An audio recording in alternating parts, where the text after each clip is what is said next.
உங்களை கர்த்தர் எப்படி மாற்ற போகிறாருன்னா, அது இரவு தான், ஆனால் அவங்க விளக்கு அணையாது.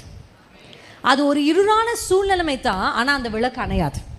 உங்களுக்குள்ள கர்த்தர் இன்றைக்கு ஏற்ற போகிற ஒரு விளக்கு, உங்கள் மேலே கர்த்தர் ஊற்ற போகிற ஒரு எண்ணெய், இந்த அபிஷேகமும் இந்த அக்கினியும் உங்களை என்ன செய்ய போகுதுன்னா, இருளிலே பிரகாசிக்கிறவர்களாய் வைக்க போகுது. ஹல்லேலூயா. உங்களை சுற்றிலும் எல்லாம், உலகத்தை சுற்றிலும் காரிருள் மூடும், அப்படிதானே வசனம் சொல்லுது. ஆமாம், இந்த காலத்தில் கடைசி காலமாக இருக்கிறதுனால நம்ம நினைக்கிறத விட பெரிய போராட்டங்கள், நம்ம அப்பா அம்மா சந்தித்ததை விட, உங்கள் அம்மா சந்தித்ததை விட, உங்கள் அம்மாவுக்கு உங்களை வளர்க்குறதுல எவ்வளோ சேலஞ்ச் இருந்ததோ அதை விட 100 மடங்கு நீங்கள் உங்கள் பிள்ளை வளர்க்குறதுல சேலஞ்ச் இருக்கும். ஆமாம், உங்கள் பிள்ளைங்க அதை விட பல மடங்கு சேலஞ்ச். இப்போ இந்த காலத்தில் நம்ம வாலிப பிள்ளைகளுக்கு லவ் பண்ணக்கூடாது, அது ஒரு சேலஞ்ச். நம்ம பிள்ளை யாரும் என்ன பண்ணிடக்கூடாது, நேசித்து அவ சித்தத்தின்படி அவள் விருப்பத்தின்படி எதையும் ஒன்று செஞ்சிடக்கூடாது, அது உங்கள் சேலஞ்ச். ஆனால் உங்கள் பிள்ளை இருக்காங்க பாருங்கள், அவங்க வளர்க்கும் போது பையனை பொண்ணு கல்யாணம் பண்ணிக்கணும், அப்படி வளர்க்க வேண்டியதாக இருக்கும். அதை யோசிக்கணும். இப்போல்லாம் லவ் பண்ணுறதை பற்றி தான் நம்ம யோசிக்கிறோம். இப்போ ஆனால் ஆணும் பெண்ணும் காலம் எப்படி மாறிக்கிட்டு இருக்குல்ல, எவ்வளோ மோசமான நிலைக்கு போயிட்டுருக்கு. ஆனால் கர்த்தர் சொல்கிறார், இருள் தான், இரவு தான், ஆனால் அவள் விளக்கு அணையலை. ஹல்லேலூயா.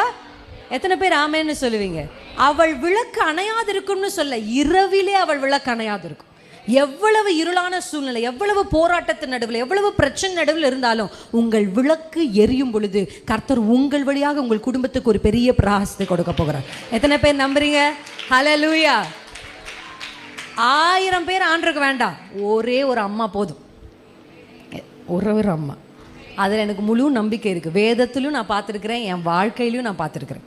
எவ்வளவு பெரிய இருள் இருந்தாலும் ஒரு தாயினுடைய அணையாத விளக்கு அந்த முழு குடும்பத்தையும் பிரகாசிக்க வைக்கும். ஹல்லேலூயா. உங்கள் குடும்பம் பிரகாசிக்கணும்னா உங்கள் விளக்கு எரியணும்.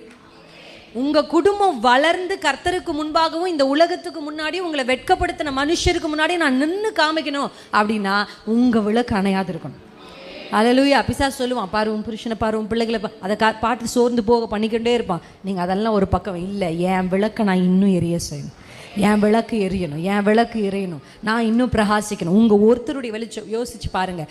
ஒரு இருளான ஒரு ரூம்குள்ளே ஒரு விளக்கை கொளுத்தின உடனே அந்த ரூம் முழு